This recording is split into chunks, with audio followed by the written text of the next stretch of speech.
Rocket ವೇಗದಲ್ಲಿ ಏರ್ತಿದ್ಯಾ ಅಕ್ಕಿ rate. ಕೇವಲ 2 ತಿಂಗಳಲ್ಲಿ ಒಂದಲ್ಲ ಎರಡಲ್ಲ ಭರ್ಜರಿ 35% ಏರಿಕೆ.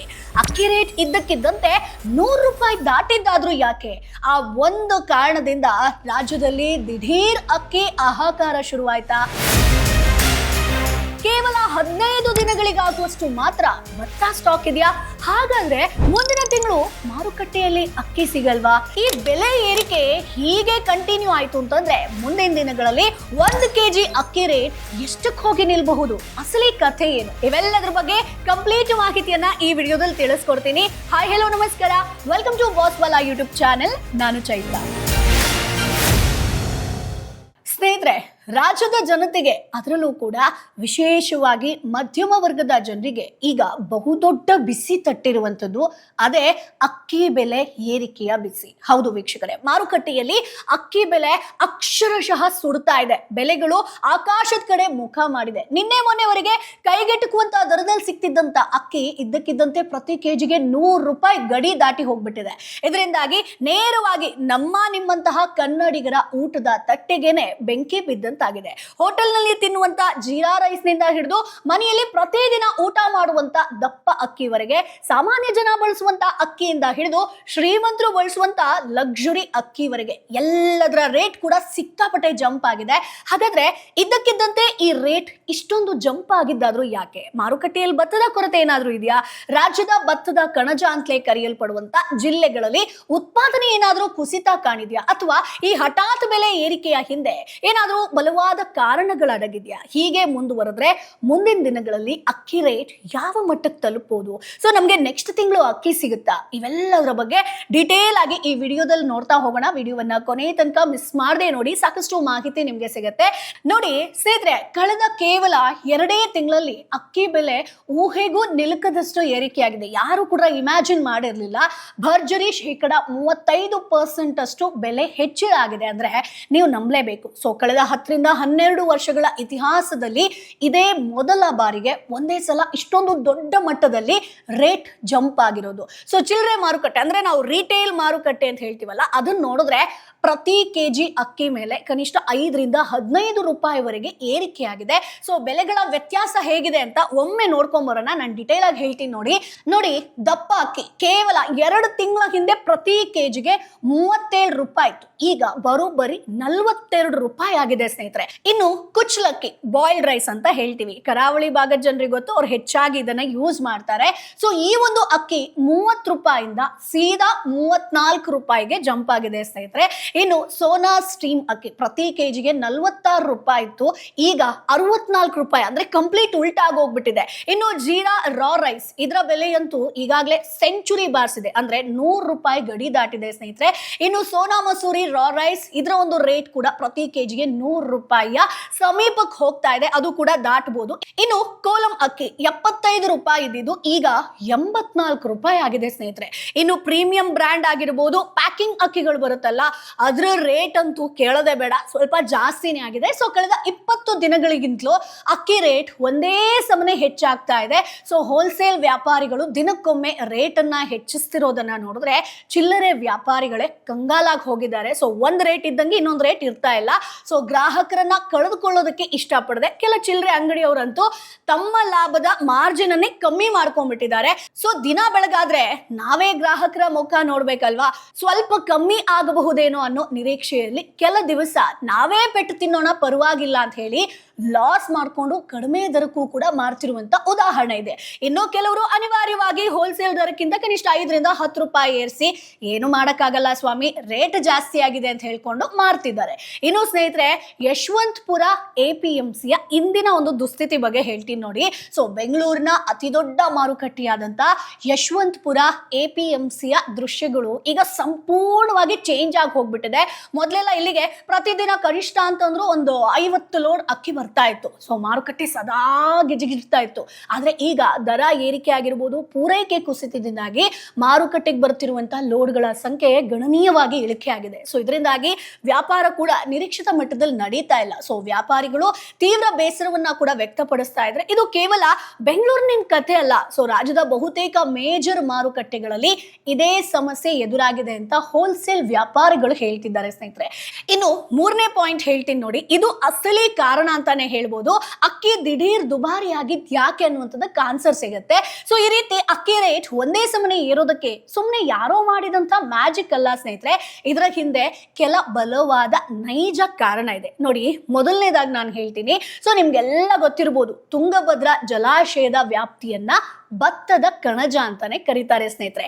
ಕೊಪ್ಪಳ ಆಗಿರ್ಬೋದು, ರಾಯಚೂರು ಆಗಿರ್ಬೋದು, ಬಳ್ಳಾರಿ, ಯಾದಗಿರಿ ಭಾಗದಲ್ಲಿ ಅತಿ ಹೆಚ್ಚು ಭತ್ತವನ್ನ ಬೆಳೀತಾರೆ. 2023-24 ಸರ್ಕಾರಿ ಡೇಟಾ ಪ್ರಕಾರ ನಾವು ನೋಡಿದ್ರೆ ಸೊ ಕರ್ನಾಟಕದಲ್ಲಿ ಒಟ್ಟು 46.9 ಲಕ್ಷ ಟನ್ ಭತ್ತ ಬೆಳೆಯಲಾಗಿತ್ತು. ಇದರಲ್ಲಿ ರಾಯಚೂರು ಒಂದರಲ್ಲಿ 11.4 ಲಕ್ಷ ಟನ್, ಬಳ್ಳಾರಿಯಲ್ಲಿ 5.2 ಲಕ್ಷ ಟನ್, ಯಾದಗಿರಿಯಲ್ಲಿ 4.7 ಲಕ್ಷ ಟನ್, ಹಾಗೆ ಕೊಪ್ಪಳದಲ್ಲಿ 4.2 ಲಕ್ಷ ಟನ್ ಭತ್ತ ಉತ್ಪಾದನೆಯಾಗಿದೆ. ಆದ್ರೆ ಈ ಬಾರಿ ಏನಾಯ್ತು ಗೊತ್ತಾ ಸ್ನೇಹಿತರೆ, ತುಂಗಭದ್ರಾ ಡ್ಯಾಮ್ನ 33 ಕ್ರಸ್ಟ್ ಗೇಟ್ಗಳ ರಿಪೇರಿ ಆಗಿರ್ಬೋದು, ಆಧುನೀಕರಣ ಕಾರ್ಯ ನಡೀತು. ಸುಮಾರು 51 ಕೋಟಿ ರೂಪಾಯಿ ಖರ್ಚು ಮಾಡಿ ರಿಪೇರಿಯನ್ನ ಮಾಡಿಸಿದ್ರು. ಇದೇ ಜೂನ್ನಲ್ಲಿ ಗೇಟ್ ಉದ್ಘಾಟನೆ ಕೂಡ ಆಯ್ತು. ಆದ್ರೆ ಸಮಸ್ಯೆ ಶುರುವಾಗಿದ್ದೇ ಇಲ್ಲಿ. ಕಾಮಗಾರಿ ಕಂಪ್ಲೀಟ್ ಆಗೋವರೆಗೂ ಡ್ಯಾಮ್ನಲ್ಲಿ ನೀರಿನ ಪ್ರಮಾಣ ಕಮ್ಮಿ ಮಾಡಲಾಗಿತ್ತು. ನೀರು ಸಂಗ್ರಹ ಸರಿಯಾಗಿ ಮಾಡೋಕ್ಕಾಗಿಲ್ಲ. ಜೊತೆಗೆ ಕಾಲುವೆಗಳಿಗೆ ಸರಿಯಾಗಿ ನೀರನ್ನ ಹರಿಸೋದಕ್ಕೂ ಕೂಡ ಆಗಿಲ್ಲ. ಸೊ ಈ ಒಂದು ಭಾಗದ ರೈತರು ಡಿಸೆಂಬರ್ ಹಾಗೆ ಮೇ ನಡುವಿನ ರಾಬಿ ಋತುವಿನಲ್ಲಿ ಭತ್ತದ 2ನೇ ಬೆಳೆ ಬೆಳೀತಾರೆ. ಸರಿಯಾಗಿ ಇದೇ ಟೈಮ್ಗೆ ಗೇಟ್ ಕಾಮಗಾರಿ ಹಿನ್ನೆಲೆಯಲ್ಲಿ ನೀರು ಕೈ ಕೊಟ್ಟಿದ್ರಿಂದ ಭತ್ತದ ಇಳುವರಿ ಬರೋಬ್ಬರಿ 25% ವರೆಗೆ ಕಮ್ಮಿ ಆಗಿದೆ ಸ್ನೇಹಿತರೆ. ಅಷ್ಟೇ ಅಲ್ಲ, ಇನ್ನೊಂದು ಕಡೆ ಸಾಮಾನ್ಯವಾಗಿ ಜನವರಿ ಫೆಬ್ರವರಿಯಲ್ಲಿ ನಡೀತಿದ್ದಂತ ಅಕ್ಕಿ ರಫ್ತು ಅಂದ್ರೆ ಎಕ್ಸ್ಪೋರ್ಟ್ಗೆ ಈ ಬಾರಿ ಏಪ್ರಿಲ್ ವರೆಗೂ ಕೂಡ ಅವಕಾಶವನ್ನ ಕೊಡಲಾಗಿತ್ತು. ಸೊ ಇದರಿಂದಾಗಿ ಮಲೇಷಿಯಾ, ಥೈಲ್ಯಾಂಡ್ ಆಗಿರ್ಬೋದು, ಶ್ರೀಲಂಕಾದಂತಹ ದೇಶಗಳಿಗೆ ನಮ್ಮ ಸೋನಾ ಮಸೂರಿ ಅಕ್ಕಿಯನ್ನ ನಿರಂತರವಾಗಿ ರಫ್ತು ಮಾಡಲಾಗಿದೆ. ಸೊ ಇದು ಕೂಡ ನಮ್ಮ ರಾಜ್ಯದಲ್ಲಿ ಅಕ್ಕಿ ಸ್ಟಾಕ್ ಕಮ್ಮಿ ಆಗ್ಲಿಕ್ಕೆ ಮೇನ್ ರೀಸನ್ ಆಗಿರುತ್ತೆ ಸ್ನೇಹಿತರೆ. ಅಂಡ್ ಇನ್ನೊಂದು ರೀಸನ್ ಅನ್ನ ಹೇಳ್ಬಿಡ್ತೀನಿ. ಇದರ ಜೊತೆಗೆ ತೈಲ ಬೆಲೆ ಹೆಚ್ಚಳದಿಂದಾಗಿ ಸಾಗಾಣಿಕೆ ವೆಚ್ಚ ಅಂದ್ರೆ ಟ್ರಾನ್ಸ್ಪೋರ್ಟೇಷನ್ ಕಾಸ್ಟ್ ಅಂತ ಹೇಳ್ತೀವಿ, ಅದು ಕೂಡ ದುಬಾರಿ ಆಗಿದೆ.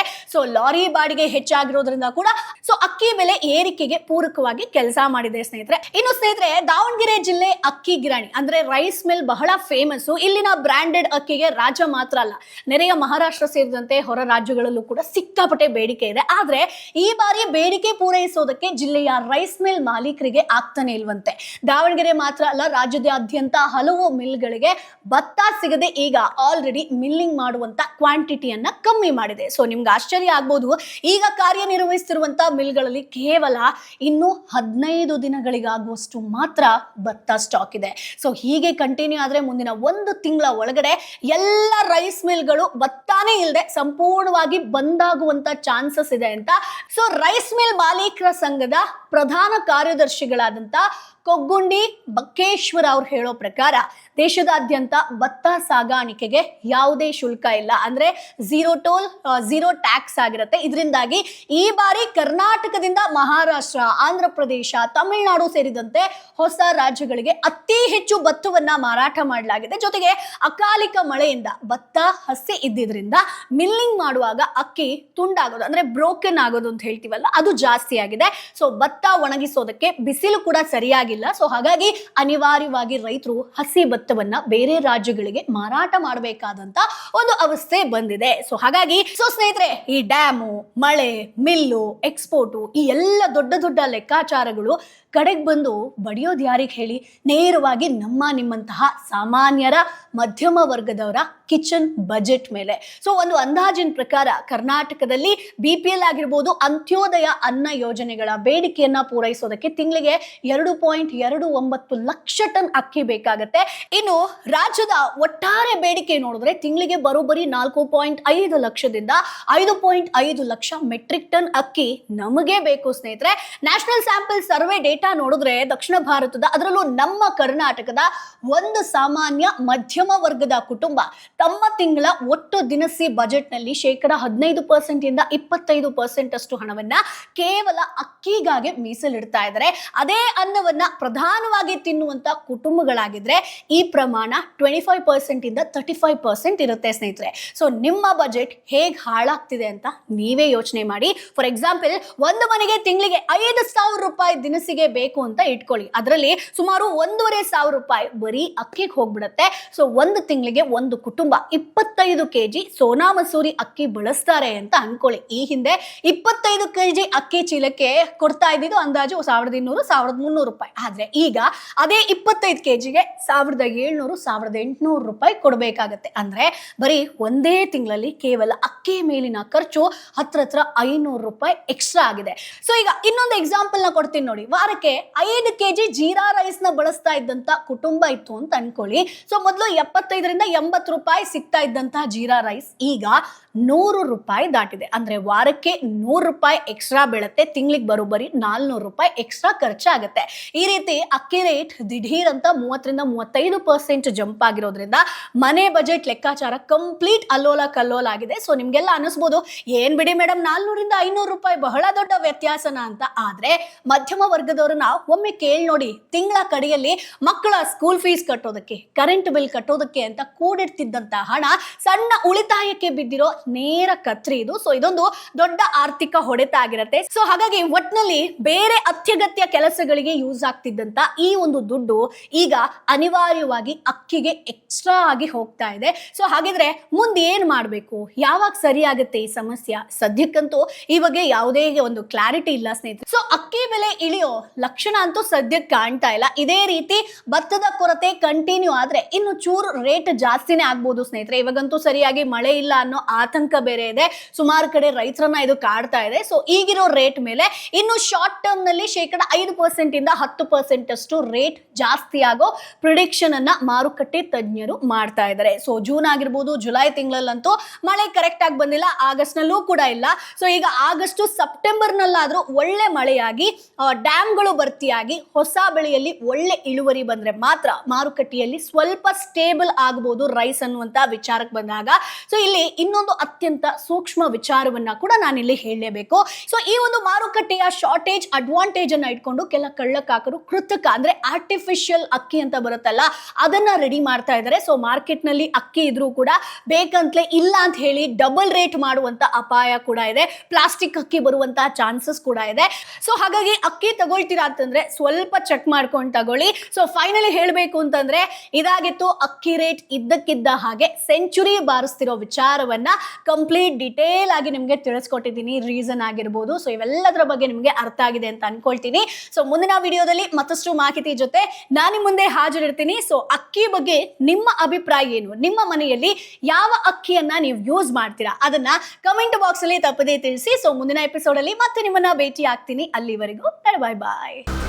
ಬ್ರ್ಯಾಂಡ್ ಪಾರ್ಟ್ನರ್ಶಿಪ್ ಮತ್ತು ಜಾಹೀರಾತಿಗಾಗಿ ಸಂಪರ್ಕಿಸಿ brand@bosswala.com. WhatsApp number 9108014192. Bosswala. Be the boss.